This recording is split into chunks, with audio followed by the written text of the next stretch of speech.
नमस्कार, उड़ान कैंपस बरवाला में आपका स्वागत है। आज जो हम टॉपिक पढ़ने वाले हैं उसका नाम है डाइजेस्टिव सिस्टम, यानी कि पाचन तंत्र। तो जब पहले मैं शुरू करने से पहले एक डायग्राम आपको दिखा देना चाहती हूँ जो कि बहुत ही इम्पोर्टेंट है। तो इसमें सबसे पहले ऊपर देखो, ये है हमारी बक्कल कैविटी, ठीक है।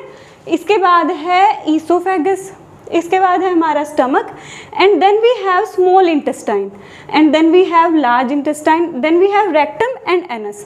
तो हम जो अब ये डाइजेशन का जो प्रोसेस पढ़ने वाले हैं, इसके अंदर हम बेसिकली पढ़ेंगे कि जो हमारा फूड है हम इनटेक कर रहे हैं वो कैसे कहाँ से हो करके जा रहा है, कैसे हमारी बॉडी उसमें से न्यूट्रिएंट ले पा रही है, ठीक है। तो हम शुरू कर रहे हैं। डाइजेशन में क्या करते हैं हम, डाइजेशन की सबसे पहले डेफिनेशन देखो। डाइजेशन की डेफिनेशन है जो कॉम्प्लेक्स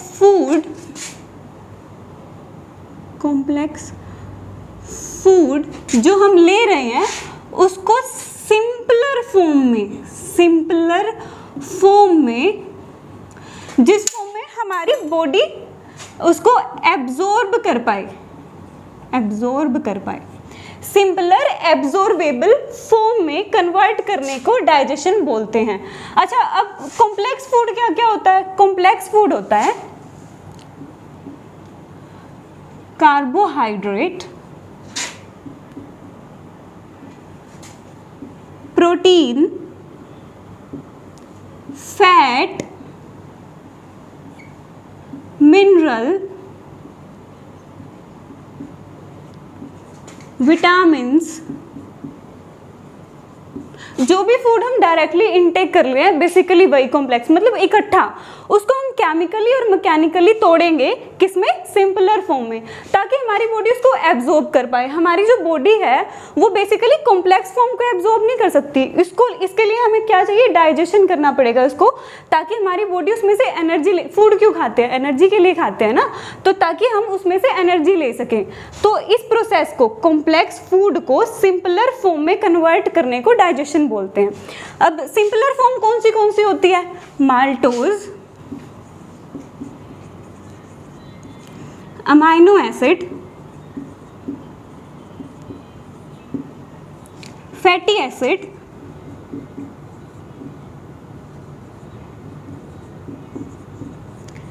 ग्लिसरॉल।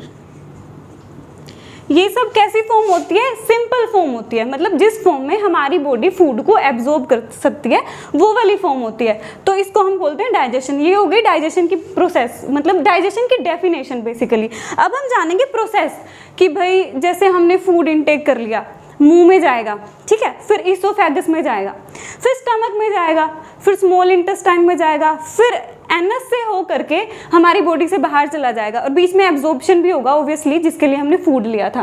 तो हम अब पढ़ेंगे ऑर्गन कौन से चाहिए, अच्छा कौन से एंजाइम्स हमें चाहिए होंगे, कौन से क्या क्या पीएच होगी। अच्छा, एक चीज़ का ध्यान रखना कि हर एक एंजाइम की अपनी एक पीएच होती है। ऐसा नहीं होता कि भाई जो पीएच मुंह में है वही पेट में हो, वही स्मॉल इंटेस्टाइन में हो। हर एंजाइम की अपनी एक पर्टिकुलर पीएच होगी जिस पे वो वर्क करेगा। तो हम देखेंगे, माउथ से शुरू कर रहे हैं हम अपना ये डाइजेशन का प्रोसेस।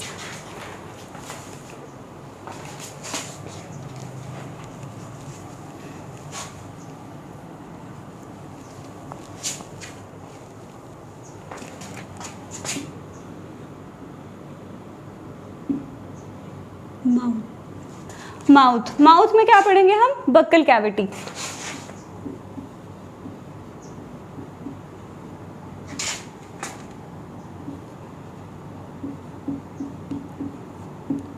अच्छा, बक्कल कैविटी की हिंदी आप लोगों को पता हो तो आप कमेंट बॉक्स में जरूर लिखिएगा।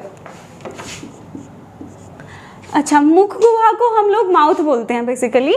मुख गुहा में जैसे हम शीशे के सामने मुंह खोल के खड़े हो जाएं, क्या क्या दिखेगा हमें टंग दिखेगी, अच्छा सलाइवा दिखेगा, सलाइवा मतलब जो हमारी लार होती है, सलाइवा दिखेगा, टंग दिखेगी। तो ये जो तीनों चीज़ें होती है ये किसके अंदर प्रेजेंट होती है? बक्कल कैविटी के अंदर। अब हम पढ़ डाइजेशन रहे हैं, अब बक्कल कैविटी का क्या रोल है इसमें? डाइजेशन जो हमारा प्रोसेस होता है ना, हम बेसिकली सोचते हैं कि स्टमक से डाइजेशन, पेट में फूड पचता है, ऐसा नहीं होता। जो फूड है ना हमारा वो माउथ से लेकर के एनस तक उसका डाइजेशन होता है। डाइजेशन और एब्जॉर्प्शन माउथ से लेकर के एनस तक होता है, ठीक है।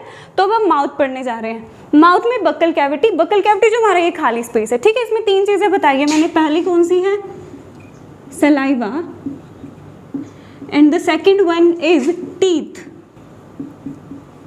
And the third one is saliva, teeth और टंग।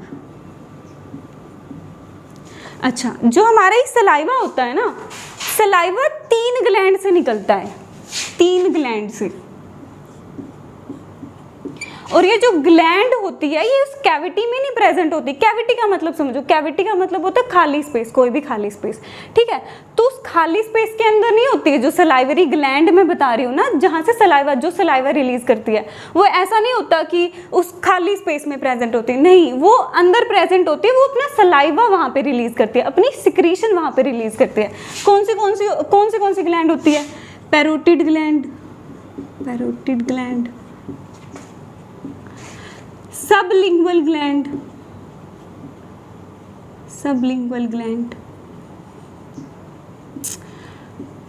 सब maxillary gland, submaxillary gland, okay.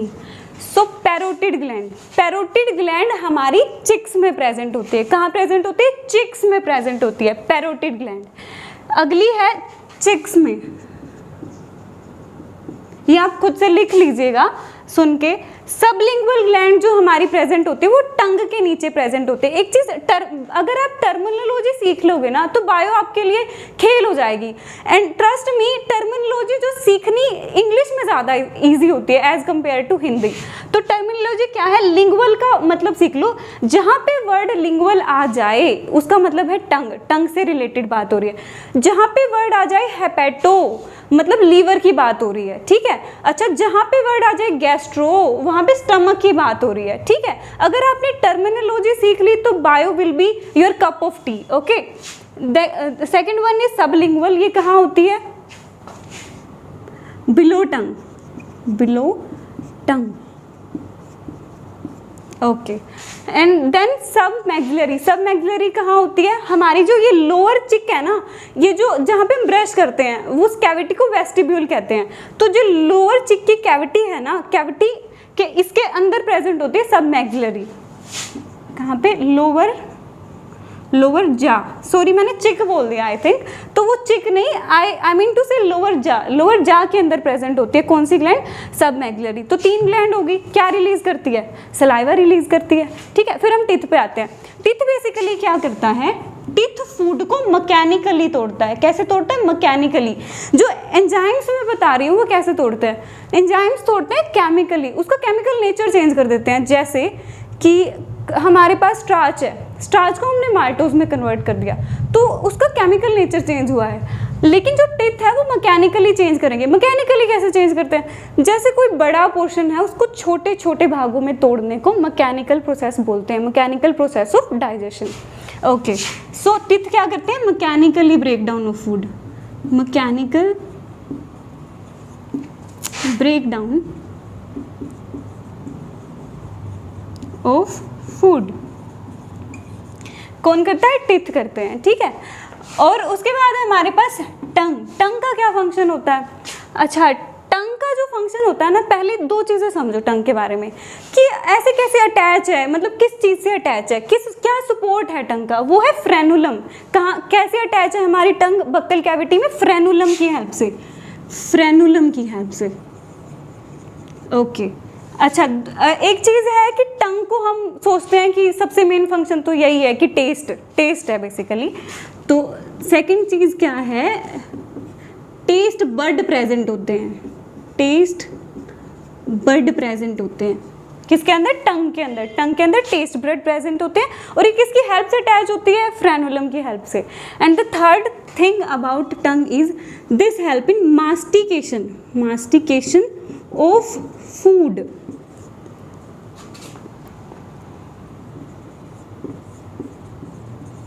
अच्छा, आप लोगों ने सुना होगा खाना चबा चबा के खाना चाहिए।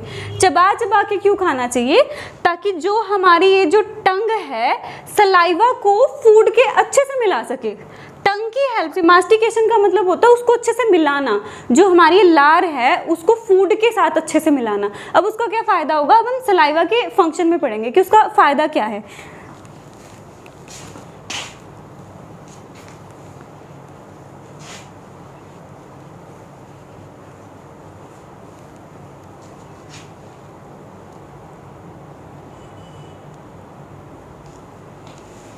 ओके अब हम बात करेंगे कि मैकेनिकली, अब हम मैकेनिकल डाइजेशन पे आ गए हैं। जैसे ये जो मैकेनिकल डाइजेशन हो गया, हम केमिकल डाइजेशन की बात करेंगे।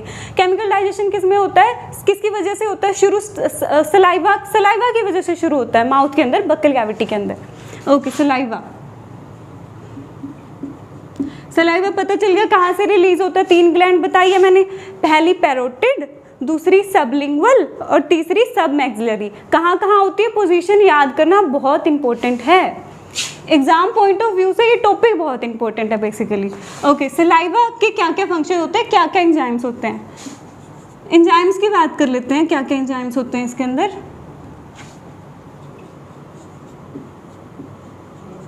एंजाइम सिर्फ एक ही प्रेजेंट होता है सलाइवा के अंदर, कौन सा, सलाइवरी अमाइलेज। अब देखो कहते हैं कि बायोलॉजी की टर्मिनोलॉजी मुश्किल है, कैसे मुश्किल है भाई, सलाइवा से सलाइवरी अमाइलेज हो गया, याद करना आसान। ओके अब सलाइवरी अमाइलेज, अब मैंने बताया कि हर एक एंजाइम एक पर्टिकुलर पीएच पे काम करता है, तो सलाइवरी अमाइलेज की भी कोई पीएच होगी। हाँ पीएच होती है इसकी 6.8, अगर 6.8 पीएच इसको मिल रही है तो ये वर्क करेगा, नहीं तो नहीं करेगा। अब ये काम किस पे करता है, फूड में तो कार्बोहाइड्रेट भी है, फूड में तो प्रोटीन भी है, ये काम किसके ऊपर करता है बेसिकली, ये काम करता है हमारा स्टार्च के ऊपर। स्टार्च को किस में कन्वर्ट करता है,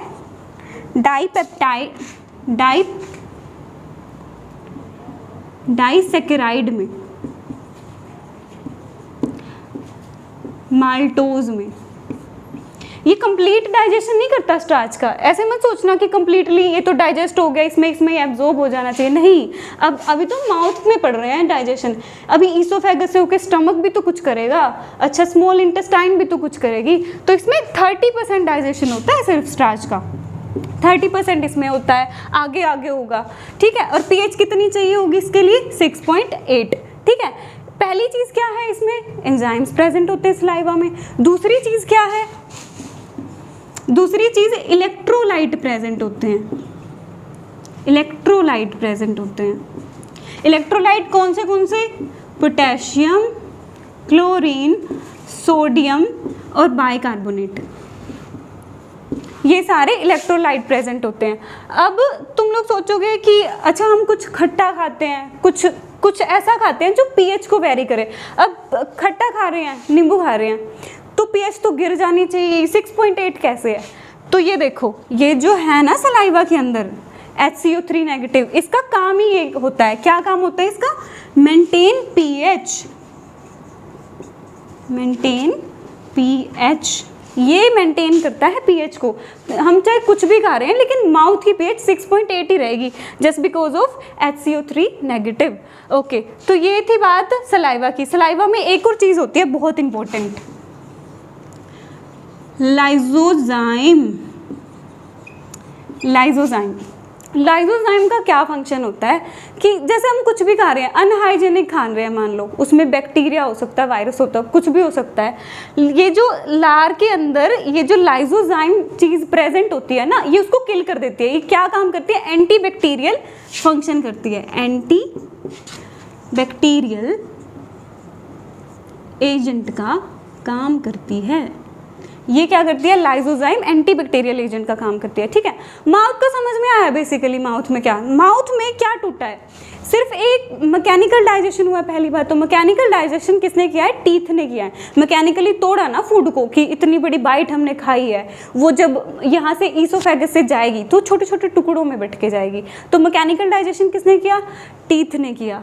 और जो हमारा केमिकल डाइजेशन किसने किया, सलाइवा ने किया। सलाइवा ने किसको तोड़ा, स्टार्च को तोड़ा। अच्छा कार्बोहाइड्रेट स्टार्च को तो तोड़ दिया, ठीक है, थोड़ा सा तोड़ा, वो भी प्रोटीन वैसे के वैसे हैं, फैट वैसे के वैसे हैं, न्यूक्लिक एसिड वैसे के वैसे हैं, तो डाइजेशन तो कंप्लीट नहीं हुआ। आगे बढ़ते हैं, आगे कैसे कैसे डाइजेशन होता है।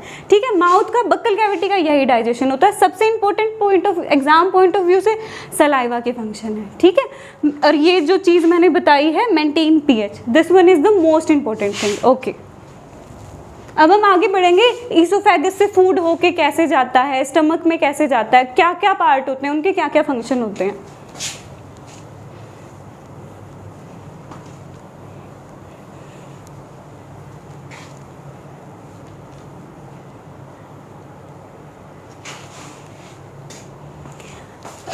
एक बार मैं आपको स्टमक से पहले, ईसोफेगस पे लेके जाने से पहले गट की वॉल के बारे में कुछ बताना चाहती हूँ। गट की वॉल, जो हमारी गट है ना, ये गट में जैसे खाली स्पेस है जिसमें से फूड निकल रहा है, ये गट की वॉल होगी। तो ये वॉल कितनी मोटी होती है, किन किन लेयर से बनी होती है, उन लेयर्स का क्या फंक्शन होता है उसके बारे में। जैसे ये गट होगी, हमारी गट हो गई है पूरी की पूरी। अब ये लेयर होती है, मतलब एक पतली सी लेयर की नहीं बनी होती। अब इतना बड़ा काम कर रही है डाइजेशन का, तो कुछ तो दम होगा ना इसमें। तो क्या कौन सी लेयर्स होती हैं इसमें। सबसे बाहर वाली लेयर होती है सिरोसा,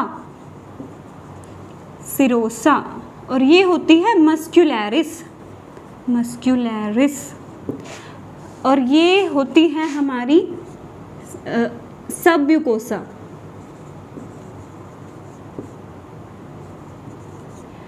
और ये जो होती है ना सबसे अंदर वाली लेयर, ये होती है म्यूकोसा। ठीक है, अब ये लेयर बताने का मेन पर्पस मेरा ये है कि ये जो म्यूकोसा है ना, बहुत सही चीज़ है। ये क्या करती है, स्टमक में एक फॉर्म ले लेती है, इंटेस्टाइन में जाके अलग फॉर्म ले लेती है कि भाई जहाँ डाइजेशन का काम हो वहाँ हम एक तरीके से एक्ट करेंगे, और जहाँ एब्जॉर्ब करना हो अपना एरिया बढ़ा लेती है, विलाय जैसे स्ट्रक्चर बना के। तो ये हो गया म्यूकोसा, म्यूकोसा में होती है ये चेंजेस। ठीक है, पूरी की पूरी गट वॉल ऐसे नहीं होती है कि भाई आपकी पूरी की पूरी गट वॉल में वो हो गए हैं, फोल्ड्स हो गए हैं। ये सिर्फ म्यूकोसा, गट वॉल की म्यूकोसा में होते हैं सिर्फ ये फोल्ड। ठीक है, अब मस्कुलैरिस भी बहुत सही लेयर है। मस्कुलैरिस क्या करती है, जैसे हमने कोई खाना खा लिया, अब ऐसा तो है नहीं वो ग्रेविटी से नीचे चला जाता हो, नहीं ऐसा नहीं होता। वो जो हमारी गट है ना, गट की जो लेयर है मस्कुलैरिस, वो मूवमेंट करती है, पेरिस्टाल्टिक मूवमेंट करती है, ताकि जो वो बोलस की फॉर्म में फूड गया है, जो हमारी टंग ने सलाइवा के साथ मिला दिया, इतना डाइजेशन कर दिया, अब वो जो नीचे जाएगा ना, तो वो पेरिस्टाल्टिक मूवमेंट करते हैं। मूवमेंट का नाम है पेरिस्टाल्टिक मूवमेंट। जैसे किसी चीज़ को ऐसे धक्का दे रहे हैं तो धक्का देना कह दिया, वैसे एक मूवमेंट का नाम है पेरिस्टाल्टिक, नाम से मत डरना। पेरिस्टाल्टिक मूवमेंट करते करते फूड कहाँ पहुँच जाएगा, स्टमक में पहुँच जाएगा। ईसोफेगस की बात कर लेते हैं थोड़ी सी, क्योंकि ईसोफेगस में कोई डाइजेशन नहीं होता है। मैंने बताया ना कि हर पार्ट में कुछ ना कुछ डाइजेशन होता है, ईसोफेगस में कोई डाइजेशन नहीं होता है। ठीक है, ना कोई एंजाइम्स होते हैं, सिर्फ एक मूवमेंट याद रखने ईसोफेगस में, कौन सी, पेरिस्टाल्टिक मूवमेंट। लिख और देती हूँ मैं, उसको नोट कर लेना।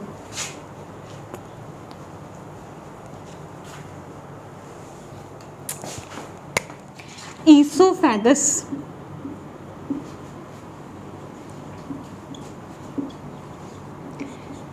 ईसोफेगस को हम एलिमेंट्री कैनाल भी बोलते हैं, एलिमेंट्री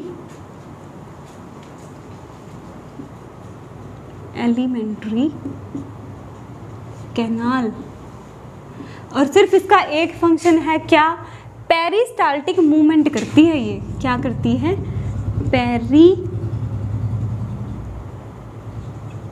पेरिस्टाल्टिक मूवमेंट करती है ये। ओके, पेरिस्टाल्टिक मूवमेंट करते करते फूड कहाँ पहुँच गया, स्टमक में पहुँच गया। अब यहाँ से मेन डाइजेशन शुरू होगी। सलाइवा की वजह से भी हुई थी, बट थोड़ी सी हुई थी। मेन डाइजेशन अब स्टमक में शुरू हो जाएगी। लेकिन अगर क्वेश्चन ये आए कि डाइजेशन कहाँ से शुरू होती है, तो आपको लगाना है हमारे माउथ से शुरू होती है। बट अगर क्वेश्चन आए मेनली डाइजेशन कहाँ से शुरू होती है, तो मेन जो डाइजेशन शुरू होता है ना, हमारे स्टमक से शुरू हो जाता है। ठीक है, ओके।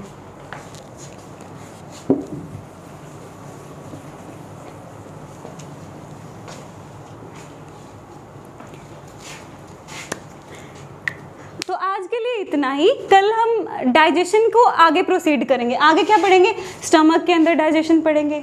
अच्छा, ईसोफेगस तो हमने कर लिया। स्टमक के बाद ये जो स्मॉल इंटेस्टाइन है, अच्छा लार्ज इंटेस्टाइन। अब ये जो फूड टूटेगा ये एब्जॉर्ब कैसे होगा। अच्छा, डाइजेशन से रिलेटेड कुछ एक डिसऑर्डर होते हैं, उसके बारे में पढ़ेंगे। तो आप मुझे सजेशन दे सकते हैं कि कमेंट में कि आपको कौन सा टॉपिक चाहिए, कौन सा टॉपिक समझना है, या आपको कुछ ऐसा लगा हो कि मैम इसको इन्वॉल्व करो, तो I will involve that. Thank you for watching. Like, share and subscribe. Okay.